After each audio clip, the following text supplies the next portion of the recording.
Hey, what's up guys? I wanted to do a short video on my F-150 that I've now owned for 1 year. I bought this truck just about a year and 2 weeks ago.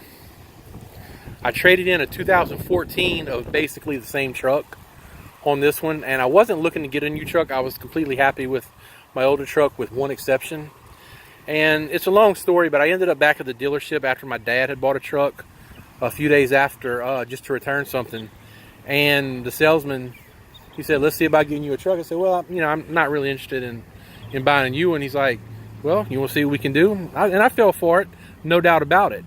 But as it turns out, I had so much equity in my older truck that I ended up getting a super deal. I'm paying less per month for this truck, and this truck is actually a higher package than my old truck was. So with that said, as much as I love the old truck, I actually love this one a lot more. And first, I'll tell you the things I've done to this truck. I did some other videos that show what I did, but first I put the leveling kit. It's a 2.5-inch leveling kit. It made a ton of difference on how the truck looks.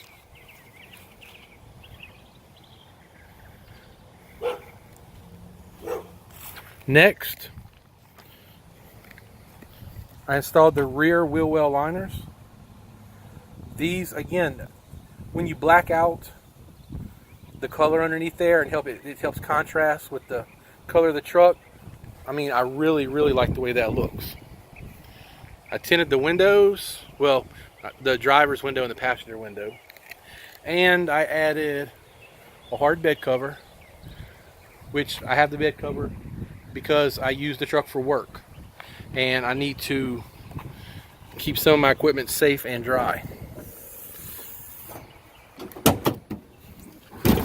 Next, I added this, which is basically just a pull-out platform where I can slide my equipment out so I can access it easily without having to get in the truck. I've actually did this on this truck and my last truck, and it makes a world of difference on not having to get in. I haven't did the inside of the truck. I've actually vacuumed it and picked up some of the junk, but I didn't protect the dash or anything like that. Now this truck, let me show you the inside. I don't remember the exact package. I know I think it's a 302A or 302B or something like that. One of the big reasons I got this truck and the selling point was mainly the backup camera. Since I pull a trailer for work, my last truck did not have that, and that was the one option that I wished I had got. As it turns out, of course I use the backup camera a lot, and I use the navigation a lot more than I thought I would, since I'm going to different jobs. It has the trailer assist backup deal, and that's okay, but a lot of times I'm having to back down driveways coming off the road, and it takes a little longer to set that up and get it ready, and honestly I don't have too much of a problem backing up trailers anyway, so I don't end up using that much. I'll show you the miles. Alright, so I've got 9,855 miles, which is not all that much considering the truck is a year old, but I use the truck mainly for work. We do very little personal travel in the truck. Whenever we go somewhere as a family, or we have our janitorial business where we clean offices, we end up taking my wife's vehicle, which is the Edge, because the Edge is a 2016 and it's got, I don't know, 30-something thousand miles on it. So we primarily take it. It gets a little bit better mileage, but honestly not a lot. We just end up using it for personal vehicle. But we end up using hers for personal errands and things like that. So with that said, I haven't had any mechanical issues, anything like that. Now, just in the last week, Ford issued the recall for the seatbelt pretensioners, which I'm going to get to that at some point. I don't like bringing my truck up to the dealership and leaving it because I don't want dings on it. I don't want them scratching up my interior panels. But it's something that I feel needs to be done, so I'll do it at some point, just not yet. I'll let them get a few of them done before I bring mine up there. I did get the 5-liter. And I didn't choose the 5-liter for any particular reason other than this was the truck that I liked, and it just happened to have the 5-liter. With that said, I'm not unhappy at all that I went with it. Now this engine is a beast. It's a little dirty. I'm going to clean that up after I do the interior. But this was the same engine that I had in my last truck. And on the last truck, I was still kind of leery of the whole EcoBoost thing. I think they've been out long enough now that, you know, I don't think there's any significant problems, and I wouldn't have any issues getting one. But I'm definitely happy with the 5-liter and no complaints.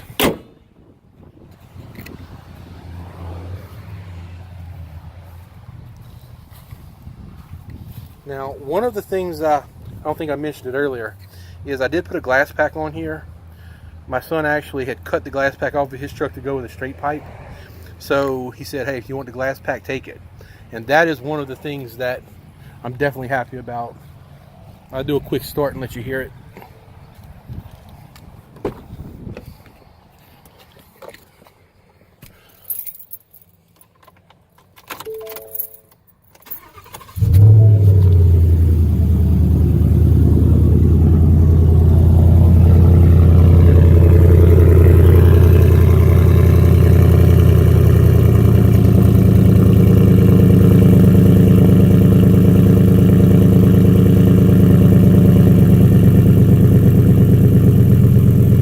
It mellows out nicely after just about 20 or 30 seconds.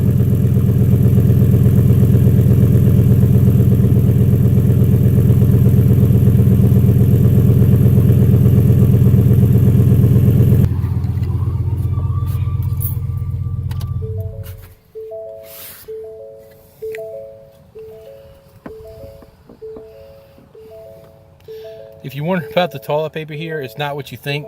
I've actually had a really bad sinus infection for the past couple weeks, and it's easy just to stick a roll of toilet paper in here to blow my nose. Of course, I guess it would come in handy if, you know, what you're thinking happens and there's an emergency situation. Now, like most people, I had some concerns about the whole aluminum thing when the trucks came out. And I was actually kind of happy that I had one of the steel body trucks in my 2014. But, you know, I did some research on it, and aluminum is not a new thing for car panels. It was just new in terms of being a mainstream vehicle that incorporated aluminum into their vehicles.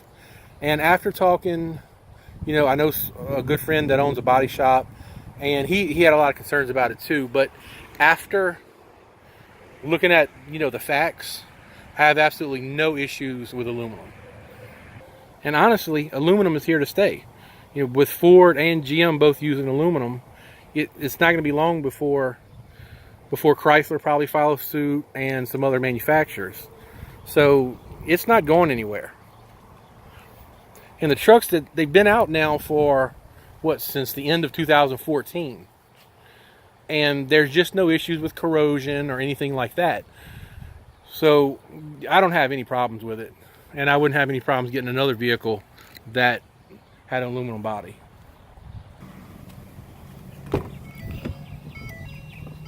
Yeah, one more thing I wanted to show you is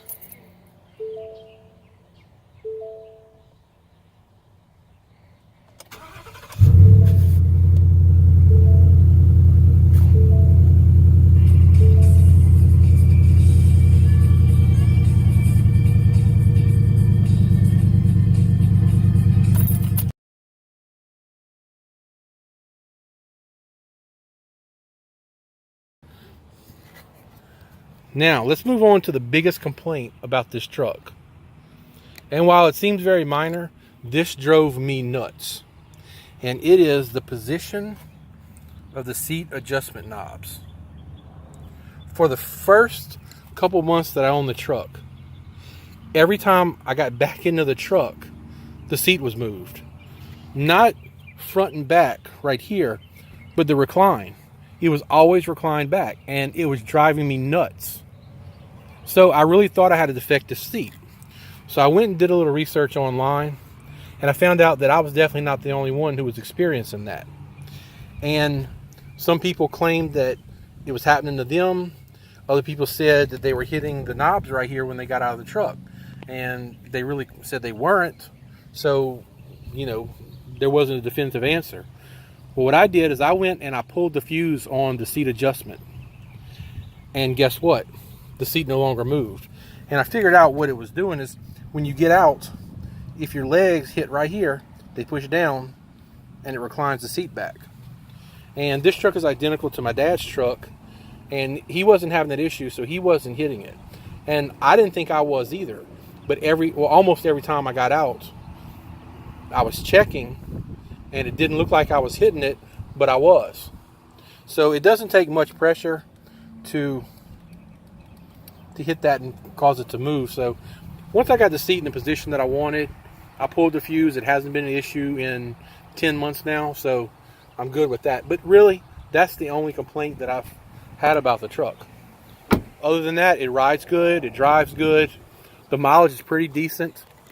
Right now, we actually took a trip in it yesterday, which is pretty rare, and almost a 2-hour trip, and we got on the interstate at 78 miles per hour. We got between 20.8 and 21.4 miles per gallon, and that's just with regular 87 octane gas. So there's no complaints with that. I figured once I put the lift on the front that I would get a little bit worse mileage, but right after I put the lift, I put the exhaust, and that may be helping a little bit too. So all in all, I think I'm technically getting better mileage than I was before I did anything to it. But I'm going to go ahead and wrap this up. And if you're thinking about an F-150, go test drive it. Give it a shot. Because this is by far the best driving truck that I've ever owned. Alright guys, thanks for watching. And we'll see you next time.